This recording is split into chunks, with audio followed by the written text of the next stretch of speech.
Hi everyone, I'm in my car again. I tried recording this video earlier today, but I was rudely interrupted by a phone call after trying to record the video like 7 different times. So I just decided, I'm gonna wait until later tonight after I get out of the gym. Just give me 1 second, everybody. I don't want to put my lip gloss on. So I was debating what I was gonna do my next video on. I was like, do I want to do something so deep and meaningful and just a very important life lesson to everyone, or do I want to do something kind of silly and funny? I decided on something in between. Actually, what's really funny is I have notes on this, or like little bullet points in this journal about what I want to talk about, and I actually got this in a different country. And today's topic is travel advice from an amateur/beginner traveler. Yeah, from the little bit of traveling that I've done. So the first time that I ever flew a plane, I was with my mom. I was 6 years old, and I flew to Orlando, I think, which was like a 2-hour flight. I don't know. But I grew up traveling with my family, so I have a little bit of experience with that. But I did my first solo trip in January for my 20th birthday, but I went when I was 19, so I get to tell everybody that I did a solo trip at 19 years old, period. Flew 6 hours away from my hometown. Very proud of myself. And then I studied abroad for the first time this year, and I got this. This is where the country where I got it from. I got it in Chile. Went to Chile. Genuinely one of the best experiences of my life. Both trips were very life-changing, very amazing experiences. Would relive them if I could, but I can't. So, Pucón is my favorite city in the entire world. I'm sure I'm gonna go to many other different countries and cities across the globe that I'm gonna absolutely love, but I don't know if anything is gonna top Pucón, which is literally a town that sits at the edge of a volcano on a lake in Chile, and it's so beautiful. So beautiful. And if I'm butchering the pronunciation of the country, everyone, I'm so sorry. I'm just trying to pronounce it properly, because if I pronounce it like Chile, I'm gonna get made fun of either way. So here are my travel tips as an amateur traveler/beginner traveler. My first word of advice is to not be scared. You're gonna be frightened either way. I'm telling you now, this is exactly how me booking the trip to California, which was my first solo trip, I went to San Diego. This is exactly how it went for me. Guys, it's like mid to late November, and the sun's setting really early, and it's gray, and the clouds are frowning at me every single day, and I hate this weather, and somehow it's raining, hailing, snowing, and there's different forms of ice falling from the sky because I live in such a bipolar area when it comes to weather. And I'm not doing it. I'm like depressed as fuck with this weather. But I have like $4,000 in my savings, and like my birthday's coming up in January, and I'm gonna be on break. Okay, Southwest.com. Boom! Tickets bought. Went to San Diego. Amazing. Actually, okay, it was kind of more complicated than that. For about like 3 days, I was like, every waking second, I was so paranoid. I was like, oh my God, am I gonna actually buy these plane tickets? Am I gonna actually buy these plane tickets? Until like the 3rd day, I'm not kidding. For hours, I paced back and forth in my room. I literally paced back and forth in my room. I was like, oh my God, am I gonna buy the tickets? Am I gonna buy the tickets to go to San Diego? Am I gonna buy the tickets? And the thing that convinced me is that round trip, the tickets were $300. I originally thought that each ticket was $300. Nope, each ticket was $150. So round trip, it was $300. Anyways, paced around my room for about like 2.5, 3 hours. I was like, oh my God, am I gonna do it? Am I gonna do it? Am I gonna do it? Click. Boom, bought the tickets. Then I bought the hotel, and it was like $900 for a week in San Diego at like a decent hotel, which is like very good considering how unbelievably expensive California is. That's pretty damn good. But anyways, yeah, so I was absolutely terrified to buy the tickets. I was absolutely terrified to fly. I was absolutely terrified to see where I was staying, to fly 6 hours away from home, to be honestly like very close to the border, because like I honestly wasn't even that paranoid about it until I had family members getting in my head being like, Mexico's right at the border. And, you know, I try not to fall for that propaganda. I consider myself somebody who's pretty, like, open-minded and progressive.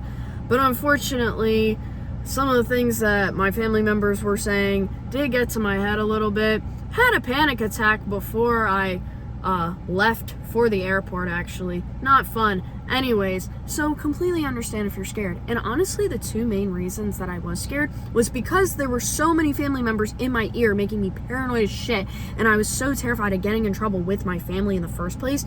That's the main thing that stopped me from buying the tickets, is I was so scared. And number two, the financial aspect. I really, for years, honestly, even though I kind of did this like on a whim, for years I had to plan and figure out how to really book for a vacation because I truly didn't understand the financial aspects of it. To go to San Diego, it was about $2,500, including a plane, hotel, activities, Ubers, food, things of that sort, including a photographer as well, which that was pretty expensive, but that was my little birthday treat. And I ended up having like $4,000 in my savings overall. So by the end of the trip, and I advise everyone this, if you still live at home, then I think this is personally a good amount. If you still live with your family, at least have like $1,000 to $1,500 in your savings left after the trip. For emergencies, like on the trip, and then plus, like, you know, when you get home, you don't want to be like broke as shit, because what if your car like breaks down or something? I don't know. That kind of leads into my second point, though. You don't have to be rich to travel. One of the main assumptions that I've really just kind of picked up on from a lot of people, and I've kind of heard a little bit when it comes to me and traveling, is that people assume that, oh, you probably had so much help paying for your trip to San Diego. Oh, I bet you're such a spoiled brat. Blah, blah, blah. I paid for that whole trip myself. I paid for that entire trip myself. I planned that entire trip myself. I packed everything myself. I did everything myself for that trip. Now, to study abroad, different story. I have a college fund, and I also got scholarships. So, you know, there was a little bit of help there. However, let me say on top of that, the reason that I got to study abroad was because I get my college for free. In fact, I get money back from the school. I get over $1,000 back every single semester. So my mom agreed. She was like, well, since your college is paid for and I haven't had to pay anything towards your college yet, really, I don't mind, you know, spending a couple $1,000s from your college fund and putting it towards your study abroad program. Again, I also got scholarships on top of that towards the study abroad program, and it was like $5,000 to go, and that includes like buying new luggage and like food, things of that sort. But anyways, you don't have to be rich to travel. Like, obviously, you know, if you're gonna go spend 3 months in Asia, then yeah, I'd assume that you're probably a bit of a nepo baby if you're doing that. However, if you want to spend a week flying to the United Kingdom, you know, you just have to save up a reasonable amount of money to go. Again, if you're going to be flying anywhere in the United States, I live in the US. If you're flying in your own country, the US, I'm just going to assume whoever's watching this is from the United States, I'm sorry. But if you're flying anywhere here, I recommend saving minimum $2,000 for your trip. Again, try and save more money, like, for, you know, when you get home, but minimum $2,000. I would say a good number is $3,000. Again, I ended up spending $2,500, including hotel and tickets, plane tickets. Now, if you're flying out of the country, I recommend, I mean, it truly does depend certain nations, but I would say a good $5,000. Most people I know who travel outside of the country go to Japan. So everybody tells me, every single person I know who goes to Japan saves at least $5,000 to go to Japan. And yes, that does include plane tickets and hotels. Most of the time it does. Some people save more. Some people save like $10,000. But that's, you know, a lot of the time out of being paranoid and things of that sort. I love how we turn our high beams on, like, in the parking lot, and it blinds me. Anyways, okay, next bullet point. Kind of moving on. This is, like, those were kind of the two, like, first things I wanted to get out of the way, like, kind of the most, like, basic beginner part of, you know, traveling. But my third bullet point is to pack light and military fold your clothes.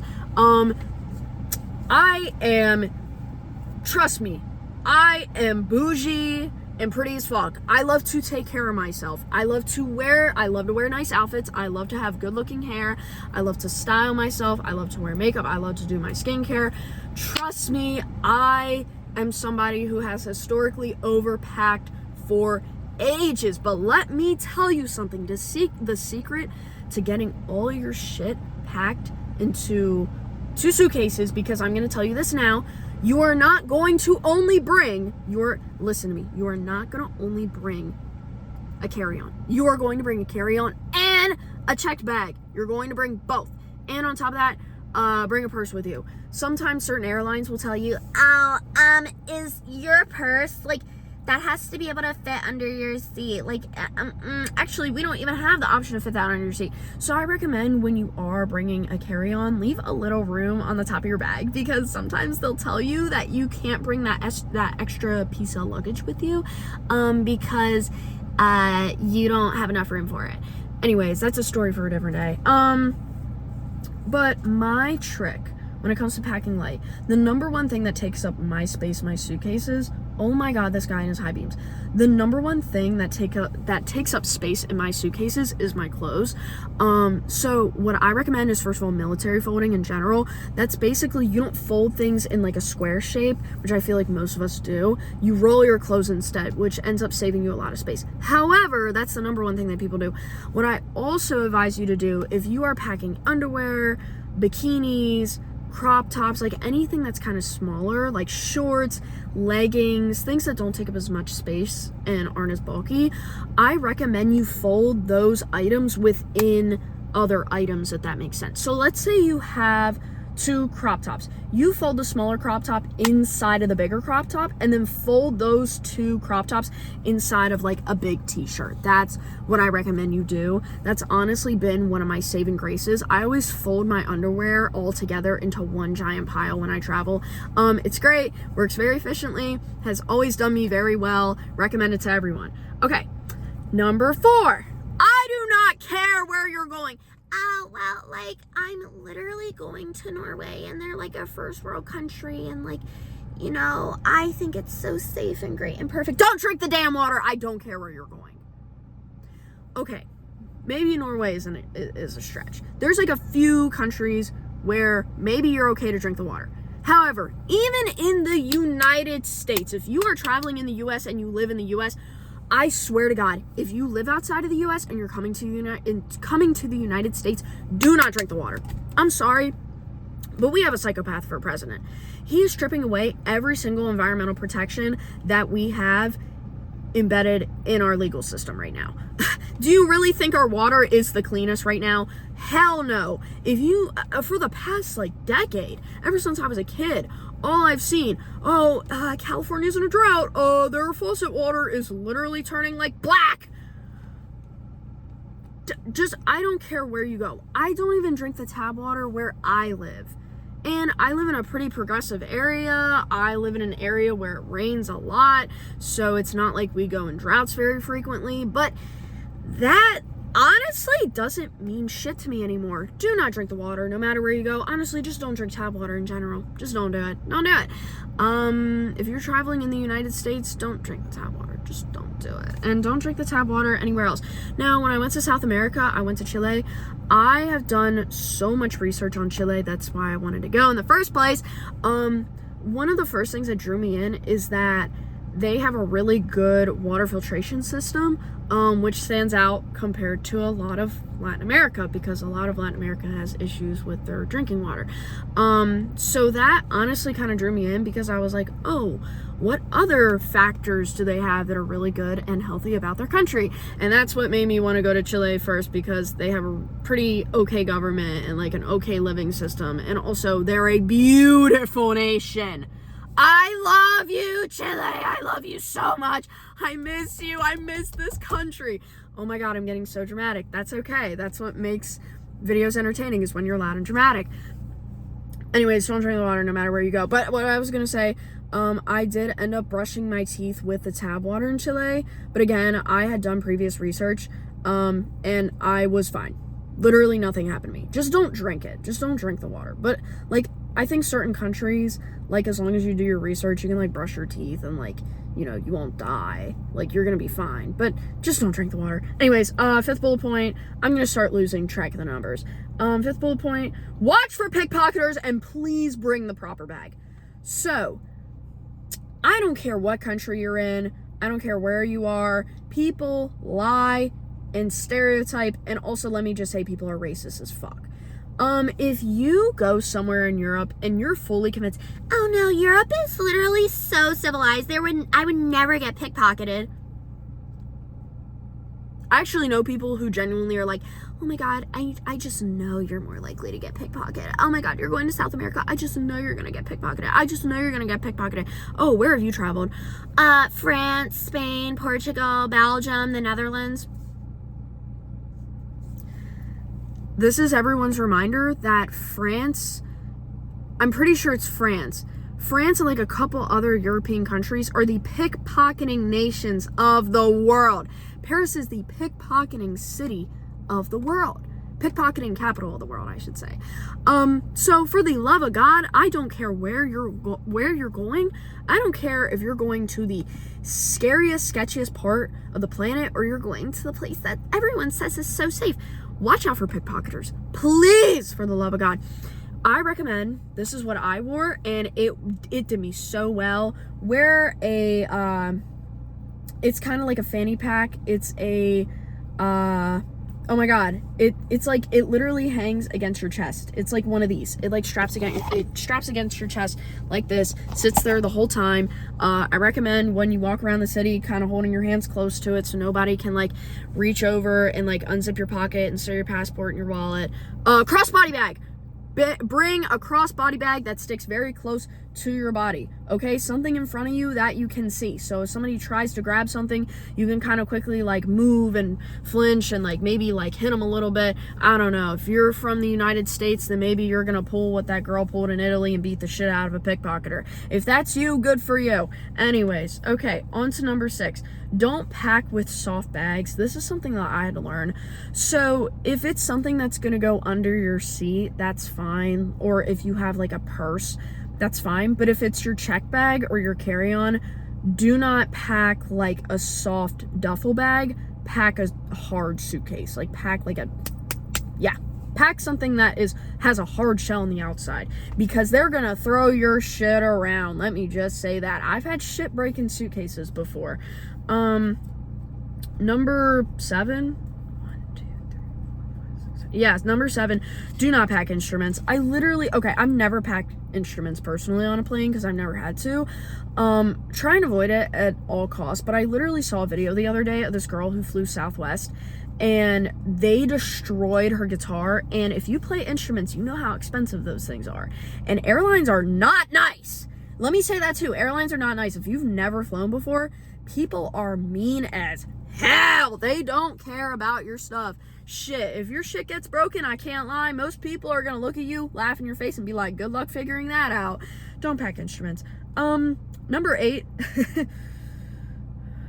I have so many horror stories when it comes to flying. It's not even funny. Let me just say, long flights are the worst, but you know, the worst flight story I have was a flight from Chicago to Baltimore. It was an hour and a half, or it was supposed to be an hour and a half, and that was the worst flight of my life.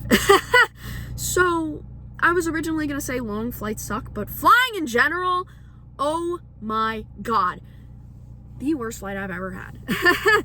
We were sitting on the plane. We already boarded the plane. We were just waiting for the plane to take off. Guy comes on the intercom and says, hey, it's going to be about 15 minutes. First class hasn't gotten their food on the plane, and it's just going to take a second. I start thinking to myself, wasn't a thunderstorm supposed to come through within the next, 20 to 30 minutes? I checked the weather app. Yeah, it was. I'm thinking to myself, why does first class need their snacks so bad on an hour and 15-minute flight? Some damn prick in first class decided it was a good idea to complain because he couldn't get his snacks for an hour-and-a-half flight, which caused us to sit on this plane for an extra 3.5 hours because we got caught in this damn thunderstorm.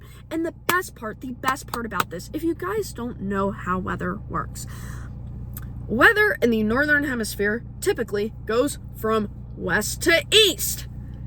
Chicago is from west to east. So when you're flying from Chicago to Baltimore, guess what?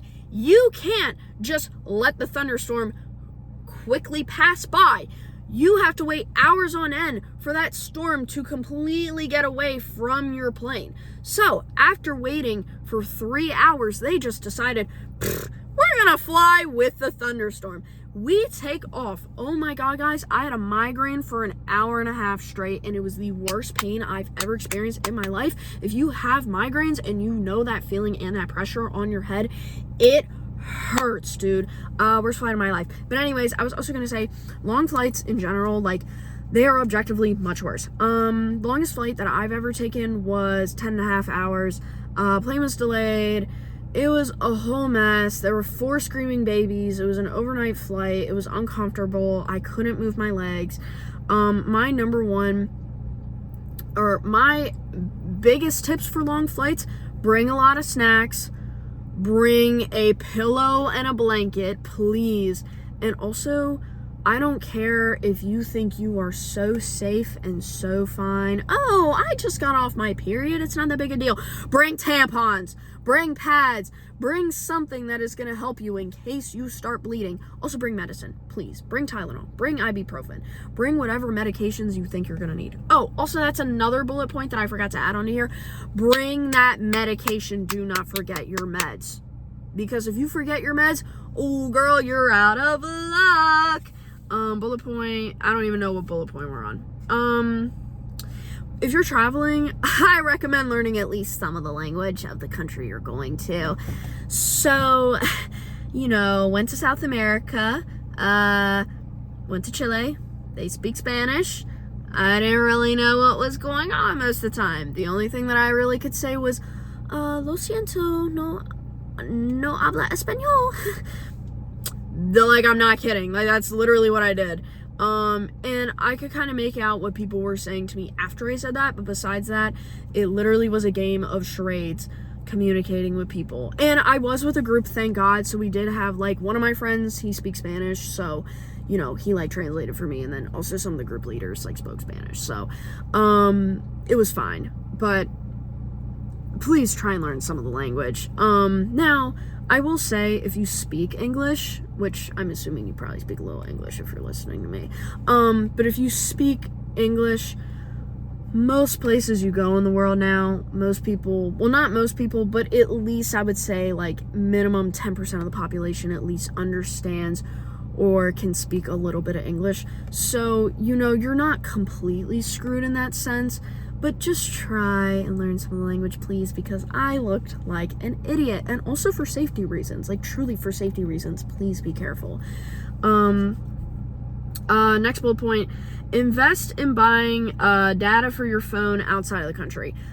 Please do this. Again, if you don't speak the language, oh my God, if you have no phone to translate or communicate, if you don't have a way to communicate with people back home and the only way you can communicate with people is on Wi-Fi, I can't do it.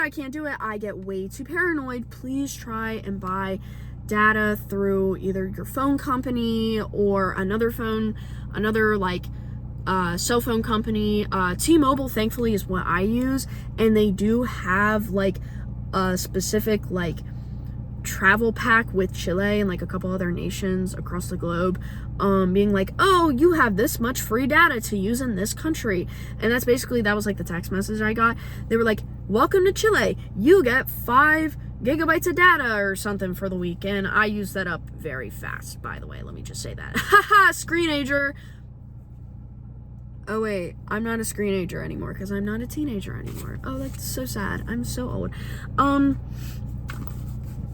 This one. I wish I listened to this a little bit more. I didn't get anything stolen, but be careful with your jewelry. Be careful with your jewelry.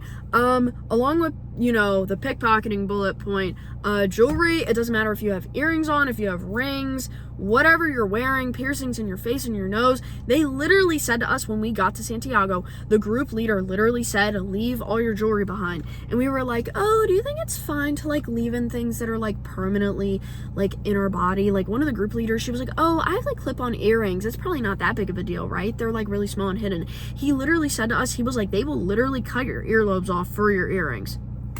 Guys, please be careful wearing jewelry in certain places. Certain towns when I was in Chile, I felt fine wearing my jewelry. Some places that we went to were bougie and touristy and all done up and super nice. And then there were certain areas where I felt very unsafe, specifically with pickpocketers. So just be really careful in that sense when, traveling. Watch your jewelry. I just got into a car next to me and I'm being really loud recording this video, but that's okay. My last bullet point, and this goes for the people not only traveling to said nation, but the people who have relatives going to this nation, to the friends who know someone going to this nation. Do not make assumptions about certain places. Now, when I say that, be careful. Be careful no matter where you go. And I think that's the problem. Now I'm about to get into politics. There's a lot of racism rooted in our society. When you go to Europe, just because people say Europe is so classy and so bougie and it's so civilized, that's people's favorite word to use when they go to Europe, that doesn't mean it's safe. And honestly, vice versa for some of the places that I went to when I was in Chile. People always told me, when you go to South America, it's literally like a third world country. First of all, South America is not a country, it's a continent. Same thing with Africa. If you cannot distinguish the difference between a continent and a country, shut the hell up. Do not tell me what I should and shouldn't be doing if you sit here and you actually think that Africa is a country. It's a continent. It's a continent with 54 individual countries in it. Thank you. Anyways, back to what I was saying. When I went to Chile, a lot of people were making assumptions because Chile's in South America. Most people speak Spanish. It is, a pretty diverse nation. There's a lot of indigenous people and Spanish people. So, it's a Hispanic nation. A Latin American nation, whatever the proper term is. And I had a lot of people, making assumptions. Yes, I had what you would expect, which is some of my conservative family members being like, you're going to Chile? Oh, I don't know how I feel about you going there. That's in South America. Oh my God, that type of shit. But, some of you little wokelings who think you're so fucking progressive, check yourself real quick. Because, oh my God, this is why, I'm sorry, but somebody who tries to outwoke every single person in the room, yes, I'm using that term. I know it's stupid, but somebody who tries to outwoke everyone in the room, watch what that person thinks and says, because I truly believe that they are hiding something. Because I'm not gonna lie, some of the wokest people that I know, quote unquote, were saying some really rude, stereotypical, racist bullshit before I went to South America. Oh my God, I bet you, you need to be, so careful. I know that, you don't want to make bad assumptions about people, but you do hear stories, Ava, it really you might get kidnapped and you might get sex trafficked, and the drug problems down there are so bad. You should be so careful. Brother, give me a break. Oh my God. Actually, last bullet point, this doesn't even have to do with traveling, but if you claim to be super woke and then you turn around and you say some passive-aggressive racist bullshit, please shut your fucking mouth. This is a public video, but that's okay. I don't care. I stand by everything I said in this video. But yeah, don't make assumptions about where you're going. No matter where you go, be absolutely safe, okay? you know, obviously if someone does look sketchy, like if somebody's walking weird, making weird faces at you, they're, you know, they're just funny, they're acting goofy as fuck, they look goofy as fuck, be careful. No matter where you go. That doesn't even just apply outside of the country. It applies extra when you're traveling outside of the country, but anywhere new, shit, even in your own area. Be careful. You don't know what's going on. New day, new possibilities. So yeah, that's my travel advice as an amateur beginner traveler. Be safe, have fun, live your life, don't let anyone hold you back, do what makes you happy, spread peace, spread love. I love you guys. Mwah. Everyone have a good day, good night, depending on where you are and when you see this. Oh my god, why are you flashing your high beams at me? If you are somebody who regularly uses your high beams, also, last word of advice, stop using your high beams regularly and getting those obnoxious LED lights added to your car. Thank you.